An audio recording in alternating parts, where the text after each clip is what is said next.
Iran Diego Garcia தீவில் உள்ள அமெரிக்க Britain கூட்டு தளத்தின் மீது 2 ஏவுகணைகளை ஏவியது. ஒரு ஏவுகணை வானில் செயலிழந்தது, மற்றொரு ஏவுகணையை இந்திய பெருங்கடலில் அமெரிக்க போர்க்கப்பல் இடைமறித்தது. Iran launched 2 ballistic missiles at the joint US-UK base on Diego Garcia. One failed mid-flight, while a US warship intercepted the second over the Indian Ocean. B-52 குண்டுவீச்சு விமானங்கள் நிறுத்தப்பட்டுள்ள அமெரிக்க விமானப்படை தளத்தின் வான்பரப்பில் மர்மமான உயர் தொழில்நுட்ப ட்ரோன்களின் கூட்டம் ஊடுருவியது. இது பாதுகாப்பு அச்சுறுத்தல் குறித்த ஆய்வுக்கு வழிவகுத்துள்ளது. A mystery swarm of high-tech drones invaded the airspace over a major US Air Force base housing B-52 bombers, prompting a security threat review. America மற்றும் இஸ்ரேலின் கூட்டு விமான தாக்குதல் ஈரானின் நடான்ஸ் யுரேனியம் செறிவூட்டும் வளாகத்தை குறிவைத்தது. இந்த தாக்குதலில் ஷாஹித் அஹ்மதி ரோஷன் தளம் தாக்கப்பட்டாலும் கதிரியக்க கசிவு எதுவும் பதிவாகவில்லை. A joint US-Israeli air raid targeted Iran's Natanz uranium enrichment complex. The strike hit the Shahid Ahmadi Roshan facility, though no radioactive leakage was reported. இந்திய கொடி தாங்கிய பைன் கேஸ் மற்றும் ஜாக் வசந்த் ஆகிய எரிவாயு கப்பல்கள் புதுதில்லி பாதுகாப்பான அரசுமுறை அனுமதியை பெற்றதை தொடர்ந்து இன்று ஹோர்முஸ் நீரிணை வழியாக செல்ல தயாராக உள்ளன.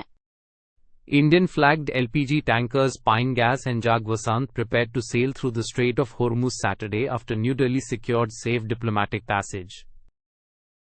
இந்தியா 200 இஸ்ரேலிய ராக்ஸ் ஏவுகணைகளை வாங்க திட்டமிட்டுள்ளது. இது நீண்ட தூர தாக்குதல் திறனை மேம்படுத்தும். இந்த கிறிஸ்டல் -2 ஏவுகணைகள் 250 கிலோமீட்டர் தொலைவில் உள்ள கடினமான பதுங்கு குழிகளையும் துல்லியமாக தாக்கும் திறன் கொண்டவை. India seeks 200 Israeli ROX missiles, enhancing long-range strike capabilities.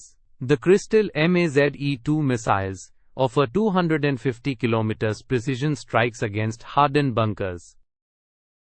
மத்திய அரசு மாநிலங்கள் மற்றும் ஒன்றிய ஆட்சிக்குட்பட்ட பகுதிகளுக்கான வணிக எரிவாயு LPG ஒதுக்கீட்டை 50 விழுக்காடு ஆக உயர்த்தியுள்ளது. இதன் மூலம் முக்கிய உணவகங்கள் மற்றும் தொழிற்சாலைகளுக்கான எரிபொருள் விநியோகத்தை சீரமைக்க அரசு முயற்சி மேற்கொண்டுள்ளது. The government increased commercial LPG allocations to 50% for states and UTs. This move aims to stabilize fuel supplies for vital hotels and industrial sectors. ஈரானில் நீடிக்கும் போர் காரணமாக எரிபொருள் விலைகள் கடுமையாக உயர்ந்துள்ளதால் எரிசக்தி பாதுகாப்பு பிரச்சினைகளை சமாளிக்க பங்களாதேஷ் $2 பில்லியன் கடன் கோரியுள்ளது. Bangladesh is seeking a $2 billion loan to address energy security issues caused by soaring fuel prices due to the ongoing Iran war. நடிகர் விஜய் தனது கட்சி ஆட்சிக்கு வந்தால் ஆண்டுக்கு 6 இலவச சமையல் எரிவாயு சிலிண்டர்கள், பெண்களுக்கு மாதந்தோறும் 2500 பைசா உதவித்தொகை மற்றும் இலவச பேருந்து பயணம் என முக்கிய நலத்திட்டங்களை அறிவித்துள்ளார். Vijay announced a major welfare scheme including 6 free LPG cylinders annually, ₹2,500 monthly aid for women, and free bus travel if his party wins. Finland நாடு தொடர்ந்து 9வது ஆண்டாக உலகின் மகிழ்ச்சியான நாடாக அறிவிக்கப்பட்டுள்ளது. Finland was named the world's happiest country for the 9th consecutive year.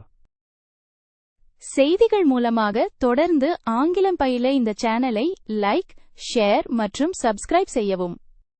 Like, share and subscribe to this channel to continue learning English through news.